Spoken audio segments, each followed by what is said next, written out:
ဒီလိုအချိန်ဒီလိုနေရာအထိကိုပြောပြရမှာ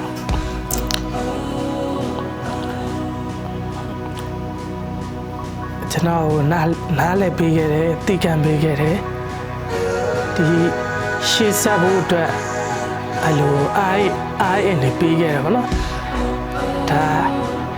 ပထမဆုံးအနေနဲ့ခံစားရတော့ကျေးဇူးတင်တယ်ပြီးတော့ဒါအရင်လဲချစ်တယ်ဒါရှေ့ဆက်ဖို့ခီးတွေအတွက်လဲဒါကျွန်တော်အသင့်ဖြစ်နေပြီပေါ့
ညီမကသူ့အတွက်အိမ်နဲ့တူတဲ့မိန်းမတယောက်ဖြစ်အောင်စူးစမ်းနေတယ်အဲ့လိုမိန်းမတယောက်ဖြစ်လာမယ်လို့လည်းယုံကြည်တယ်ပြီးတော့သူ့လည်းရန်လည်းချစ်တယ်အားလည်းကိုးတယ်ပြီးတော့ဘယ်လိုပြောရမလဲယောက်ျားခင်မွန်းတဲ့တယောက်ဆိုတာထက်ကိုယ့်ရဲ့တငယ်ချင်းလိုမိသားစုလိုအကိုလိုမောင်လိုအဲ့လိုမျိုးဖြစ်ပြီးတော့အဲ့လိုမျိုးစိတ်နဲ့အားကိုးတဲ့စိတ်နဲ့အဲ့လိုမျိုးလည်းဖြစ်တယ်ပေါ့နော်ပြီးတော့ချစ်တယ်ကျေးဇူးလည်းတင်တယ်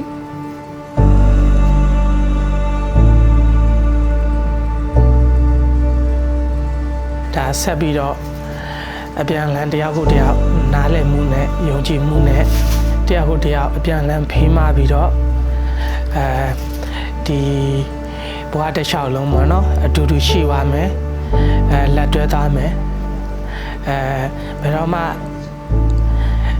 တယောက်လက်ကိုတယောက်မလွတ်ဘဲနဲ့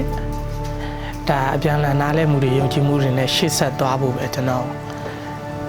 ရည်ရွယ်ချက်ထားတယ်ရည်မှန်းချက်ထားတယ်